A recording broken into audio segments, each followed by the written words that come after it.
ايه رأيك لو جبتلك طريقة المصانع في عمل الجبنة الشيدر؟ ايه رأيك لو ما نحطش نشا وما نحطش اي حاجة هتغير طعم الشيدر؟ هنعملها كده زي بتاعة المصانع بالظبط. شايفين مأستكة ازاي وبتتقطع من غير ما تلزق في السكينة ولا اي حاجة؟ بسم الله ما شاء الله. شايفين طلعت كده من الاخر، وهقول لكم ايه الفرق بين دي وبين التانية في الفيديو. كملي معايا الفيديو للاخر عشان الفيديو كله بسم الله ما شاء الله مهم جدا، لاخر دقيقة والاخر ثانية الفيديو مهم جدا. تمام. حطينا هنا كيلو من اللبن. انا حبيت اعمل تجربة بكمية بسيطة، مش هكتر. على النار لما سخن كويس قوي وعمل زي وش كده، يعني كسر كده من فوق، وهبدأ اقلبه بالشكل ده. كمية اللبن اللي احنا هنسخنها مش كبيرة، فاحنا مش هنستنى لما يغلي، يا دوبك هيسخن السخونية اللي هي تعمل وش بسيط. نزلت بمعلقة كبيرة من الليمون ومعلقتين من الخل. تمام. هبدأ اقلبه بالشكل ده، هلاقيه فصل بالشكل ده، فصل المية السائل اللي هو الشرش ده عن الجبنة. هبدأ أصفيها كده في أي حاجة دانتيل عندك، طرحة نضيفة تكون ما استخدمتهاش قبل كده، شاشة نضيفة، وهبدأ أصفيه بالشكل ده أو بمصفى ضيقة جدا. طبعا الشرش اللي طلع أو السائل اللي طلع ده مش هنرميه، ده هينفع جدا في المعجنات، في ليمون وفي خل، هيبقى زي محسن كده في المعجنات، نعمل بيه قرص، نعمل بيه أي حاجة تانية، بيبقى في منتهى الجمال. طبعا انا هنا شلته في الفريزر علشان استخدمه في المعجنات. بدأت ان انا اخد الجبنة اتصفت معايا كويس قوي، هنزل بالجبنة في الكبة كده. الكبة طبعا هتكون اسهل من الخلاط، هتمشي بربع كوباية من الشرش اللي احنا شلناه في الفريزر ده. انا شلت حبة على جنب، ربع كوباية كده هنزل عليها، ونص كوباية من الزبدة الصفراء. وبدأت ان انا يعني اخليها بدرجة حرارة الغرفة او اسيحها شوية كده، اخليها دافية تسيح معايا بالشكل ده، ومعلقة ملح صغيرة. تمام.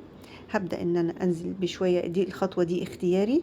الجبنة من غير الخطوة دي هتطلع برضو جميلة جدا، بس انا حبيت اعزز الطعم بتاع الشيدر اكتر كمان. عندي هنا حتة جبنة شيدر كانت عندي في التلاجة، حطيتها وخليتها بدرجة حرارة الغرفة، وبدأت احطها مع الخليط بتاعي. طبعا كان سخن فبدأت تسيح وتضرب كويس. هنا بقى الخطوة دي مهمة جدا.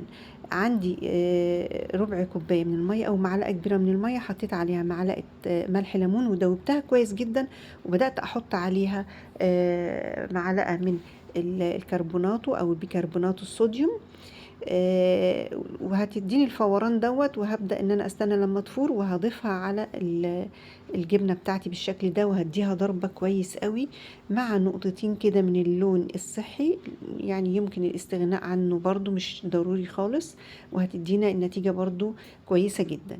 تمام. ضربتها كويس قوي لفتين 3 في الكبة، طلعت كريمي جدا بالشكل ده. بسم الله ما شاء الله ولا قوة الا بالله. مش بقول لكم كل خطوة في الفيديو ده مهمة جدا؟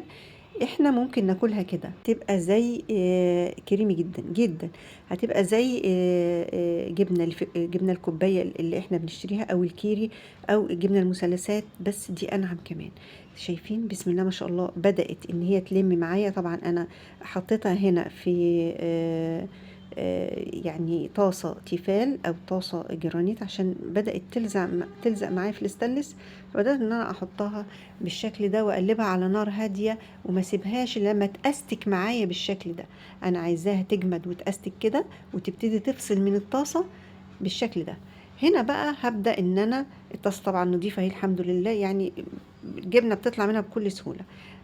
بدأت ان انا اجيب علبة وادهنها زيت، علبة سيليكون او قالب سيليكون او قالب بلاستيك زي كده، بايركس، اي حاجة، اي قالب عندي، بس لازم ادهنه زيت علشان تفصل معايا. حطيته في التلاجة ليلة كاملة.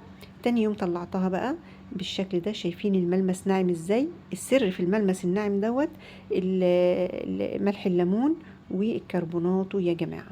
تمام. والتماسك اللي فيه جبنة من غير نشا برضو هو ده السر.